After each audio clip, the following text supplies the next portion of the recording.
Hey there, and welcome back to another My Hero Academia Season 8 video. And today we're going to be talking about the final episode of the show, the aptly named My Hero Academia. I won't lie, but it kind of sucks to have arrived at this point. This has been such a fun show and a fandom to be engaged with, and now we're at the ending. Yeah, there's still vigilantes and whatnot, but it's not the same, you know? This is truly one of those definitive end-of-an-era moments for me, and whilst I think the show well and truly stuck the landing in terms of the ending, I also can't help but feel rather sad about it all. That being said, there isn't much else to say other than let's jump into things. Okay, so we start off the episode with one of the most horrific backstories for a character I've ever seen in the entire show. My god. This little Shigaraki looking dude is stumbling through the streets looking around, and this is all set sometime in the immediate aftermath of the battle with All For One during the Reconstruction. All Might's still recovering, and Hawks is trying to make a lot of reforms, as we see with him wanting to expand the hero billboard charts to include more than just heroes on it. He wants to include the everyday heroes of Japan alongside the pros, whilst also reforming the popularity system, trying to alter the negatives whilst retaining the positive traits of trying to inspire the downtrodden. We see that this new perspective on how to act has also shifted over to the wider community when we return to this poor dude's backstory. He had some sort of strange or dangerous quirk that his grandfather or someone else found disgusting, and to be a risk at their family reputation and standing. The solution was apparently to build a cage, put him in a straitjacket in the cage, then muzzle him whilst also stitching his mouth shut. Yikes. Let's just hope that these people were brutally killed by jailbreakers, because my god, that is some horrific shit. Obviously, in the aftermath, he's not doing too good, and in a reflection of what happened to Shigaraki, he makes his way down the street and thinks about what happened, questioning what was so bad about him and why they stitched his mouth shut to begin with. He wonders why all these people are so happy when he's been so sad and lonely for so long. Just as it seems we're going to have a new villain origin story on our hands, suddenly somebody grabs his arm and asks if he's alright. It's the same little old lady that asked that of Shigaraki all those years ago before leaving him alone because the hero would be able to help him, and she was sure that some would turn up soon. She thinks about how it still keeps her up at night wondering about that, if that little boy ever got help. Imagine if she ever figured out that was Shigaraki. My god, you'd have a mental breakdown. However, here we can see how society's begun to change and shift in the aftermath of Deku's great victory, when she actually grabs onto him this time and tells him that everything's going to be okay, because Granny's here. Okay, so who the hell is cutting onions right now? By showing a different side of heroism, Deku has prompted a widespread societal shift, which is making it so that heroes have less to do because more issues can simply be solved by your everyday people. It's actually such a wholesome sequence to showcase that a lot of potential future villains could be steered off that path simply through kindness and community togetherness, because if you think about it, the vast majority of the villains in the show were simply a symptom of the broken society they lived in. Yes, some were just outright terrible people for no real reason, but a whole lot of them were failed by the world long before they turned to a life of crime, so I like that they showed this grassroots change not just from heroes but by anybody. We get the intro theme, and when we return, it's to see Deku's little origin with him standing up to Bakugo even though he was quirkless against 3 kids with quirks, and he was completely terrified. It then cuts over to the future where a now adult Deku seems to be writing some sort of memoir about his experiences, where we see Koda open the door to the staff room to talk to him, which was absolutely insane. It seems that Koda's now joined the hero course, and this is his first week ready to go off to the USJ for the first time. Now that is some nostalgia as well, isn't it? The USJ arc feels so long ago now. Deku writes about how not everybody's created equal, and that every single person's different in some way, and so we seek our common ground. He talks about how the voices of the people from back in his fight with All For One are still able to keep him going, and that if caring about somebody's a step towards being a hero,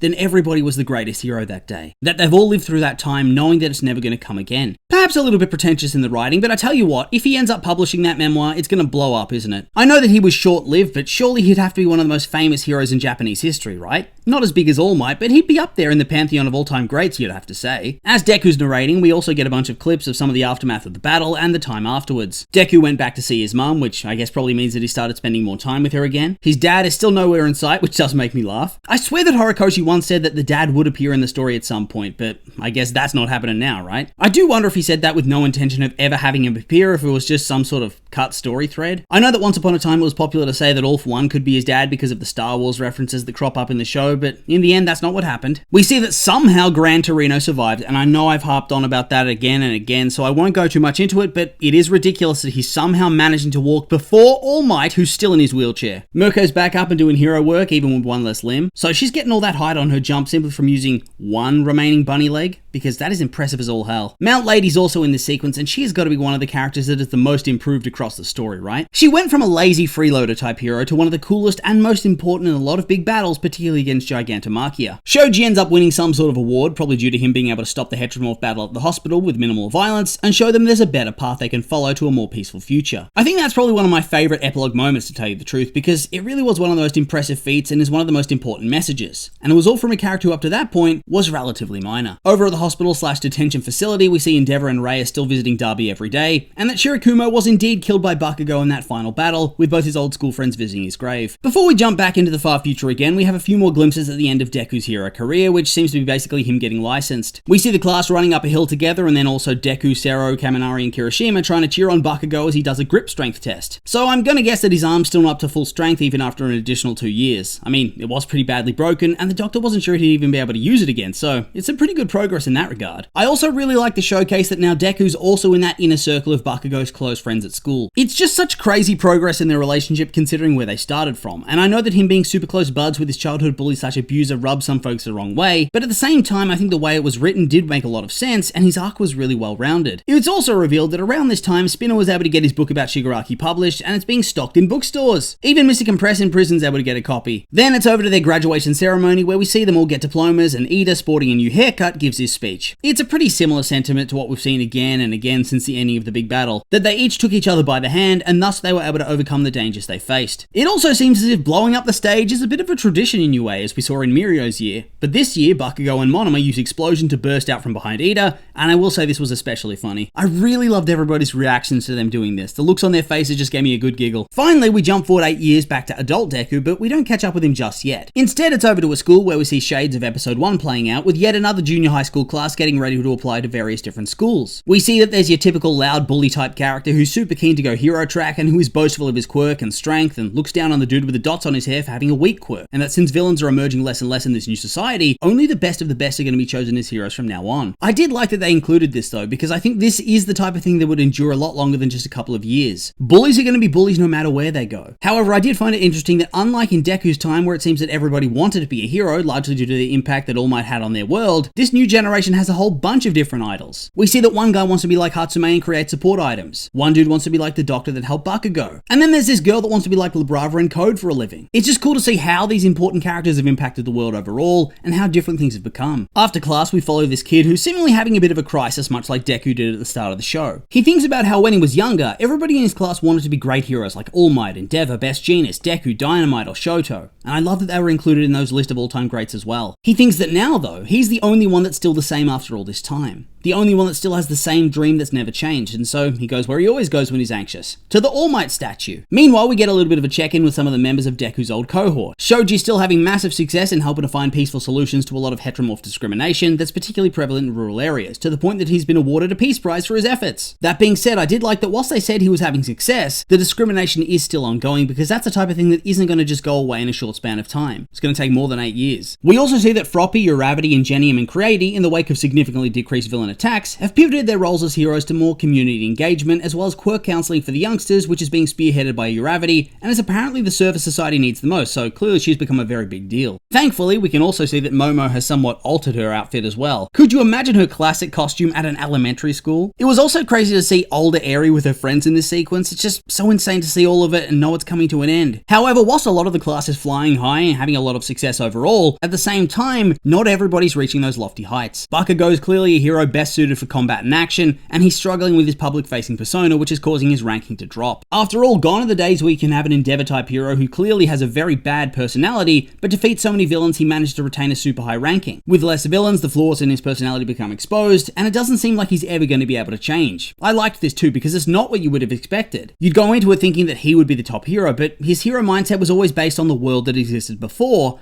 not the one that exists now. Thus, he's kind of like a relic of the past, a throwback hero that probably needs to change or be left behind, and it makes sense that only 8 years into his career, he hasn't been able to do that just yet. It feels very realistic in that way. Aizawa shows this to Deku in their office and compares it to Shoto, who's continuing to rise to the top as a very popular hero who, whilst awkward, is also loved by his fans and treats them very well. He might even be able to challenge Lemillion for the top spot at some point, and my god, what the hell did they do to my boy? That hair is an actual crime against humanity. Another thing I loved about this scene was that even though the dream is over, Deku isn't bitter about it and is just straight up fanboying about the success his different classmates have been having. It's very endearing, and honestly it does make me want to see some sort of successor series one day. We know that he gets that power suit, but the reality is that now he's going to have to use more tactics and thought in battle, and he won't be as strong as the heavy hitters. It would be fun to see him doing his analysis and fanboying all the time, you know? I mean, it probably won't ever happen, but a man can dream, can't he? This scene then blasts you in the face with some truly excellent comedy. Aizawa sees him fanboying and decides to check in on him and ask if he misses being a hero, but Deku's at peace with it all. He knew that he was going to become quirky quirkless again at some point, but if he can use his experience as a hero to help the next generation,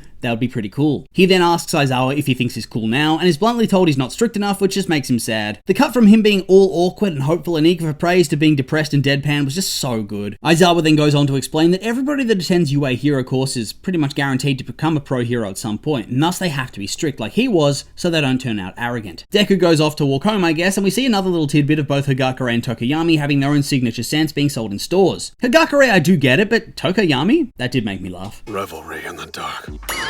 Deku also starts to reflect that ever since they graduated and started working, the class hasn't really had time off that all overlaps, and so whilst they likely still see each other, it's never as a full group, which makes me kind of sad, but also feels very true to life. It's actually incredible they're all still in contact at all, given that it's been 8 years. Usually things start to break up into much smaller collectives by that stage. We see that Kirishima is getting really popular as well, especially with male fans, and Deku thinks about how he enjoys seeing all his class's exploits, and that he loves to come to the statues of them to reminisce about their school days. However, we can see that whilst he's at peace with the end, much like All Might was, he's still a hero at heart. We see this when he leaps in to stop a little boy from falling over on the concrete, just like how All Might saved that woman even after his powers were all expended. Just because they're quirkless doesn't mean they're not still great heroes, and I loved that callback. Speaking of callbacks, Deku gets his own moment to mentor Dothead, who tries to jump in to help that kid and fails, and then begins to fanboy when he sees who helped him up, just like Deku did back in season 1. It really is such a full circle scene. The kid then says that in the lead up to high school he's very worried about being left behind with his weaker quirk, and so he comes to the statue to ask whether he can be a hero just like them. However, unlike All Might, who back in the start of season 1 had forgotten the true meaning of being a hero at that stage and had to be reminded through Deku's heroism later on, Deku knows exactly what he needs to do and say to reassure this kid. Another comedy classic, as it seems like it's going to be building to Deku saying, "You can become a hero," only for him to go on a muttering spree about how best to use this kid's quirk. Then, and only then, do we get the young man "you can become a hero" moment, which is suitably epic and emotional. Sequel series with this dude as Deku's protege when, am I right? The next day, Deku returns to UA and encounters All Might, who's looking older but retains his vigor. He's been in America for a time and tells Deku that he got him a surprise gift, and Deku retains his fanboy mentality, asking him whether he got a wall scroll. And I'm thinking the main feature of that wall scroll would have been All Might himself. However, apparently in the 8 years since graduation, and so I guess 10 years since the war, technologies have continued to improve to the point that Deku has the second ever super suit, which is still massively expensive, but seemingly can now operate without needing a full-on satellite nearby like the Hercules did. My god, once again, we are just cutting onions out here, aren't we? Deku's crying, I'm crying, then Hawks calls for a hero and All Might drives Deku to a meetup with the whole class who funded this thing for him, with Bakugo contributing the most money. The ending music hit and they all go off together, and it really began to sink in that this really was the end of the show now, so I'm very sad. As part of the credits, we also get a montage of what the rest of the class has been up to. Hagakure became an independent pro hero, with Ayama eventually coming to work for her as a sidekick, which really does feel like a match made in heaven with their powers. It also managed to increase her popularity because now a lot of people can see her face. Hopefully though she has some sort of bodysuit made out of her own hair, because otherwise that would be very awkward. Mina and Kirishima are both very popular pro heroes, with his calendar selling out immediately upon release, whilst Mina enters dance competitions and has cultivated a young fan base. Froppy and Uravity are both pros and sometimes team up to do quirk counseling. Shoji, as we know, is focused on human rights issues for heteromorphs, whilst Kota serves as his sidekick. Jiro and Kaminari have agencies next door to each other because he was anxious to fly solo when he first became an independent pro, which feels very on brand. I also thought it was really sweet to have them both hanging out with Eri and playing music with her too. Ojiro and Sato are both apparently popular pros, with Ojiro intending to open up his own martial arts studio, which I think is going to be very popular. After all, who wouldn't want to learn from a pro? Shinso's involved in rooting out organized crime, whilst Tokoyami's still just doing his thing. Yeah, they didn't really give him much to do, did they? Ida inherited the family agency, and thanks to support gear, his older brother was able to come out of retirement on a limited basis to help lost children, which feels even better now that we've seen him as a hero in Vigilantes. Yaoyorozu is a part-time researcher, is involved in a lot of global projects, while Sero is a decently popular hero. Meanwhile, Mineta isn't a popular hero, and I found that extremely funny. Shoto's wildly popular, and the Five Wheeze Festival is an annual event at that elementary school, and I guess Shoto probably attends it every year. Bakugo's favored by older heroes and is still trying to become number one, but it's probably not going to happen unless his personality shifts a little bit, or everybody ahead of him in the rankings is forced to retire. Meanwhile, Deku's still a teacher after all of that, but now is able to take the time to do some hero work. It's probably much easier for him to do it than it was for poor Aizawa, because there's way less crime for Deku to have to deal with. He'll get more sleep. It all ends with the words, "Our story continues on. Go beyond." So, are they making some sort of special to adapt that final extra chapter? Some sort of movie? To be honest, I wouldn't even care if they just go full Dragon Ball GT and make an original story continuation, you know? Anime exclusive. I just want more! Of course, with all that being said, that is the end. The end of the episode, season, series, and I'm just a sad man. This sucks, but at least it ended on such a high note and didn't shit the bed in the final season, and it's been such a fun time making these videos for all these years. Anyway, these have all been my opinions, and I'd like to hear yours. What did you think of the episode, the final season, and the show in general? Did you like like it, hate it, somewhere in between? Were you satisfied with the ending, or were there things you would have changed? What about a continuation? Would you even want that, or is it perfect as it is and they should never come back to this world? I'm curious for your thoughts, so make sure to like, comment, and subscribe, and let me know.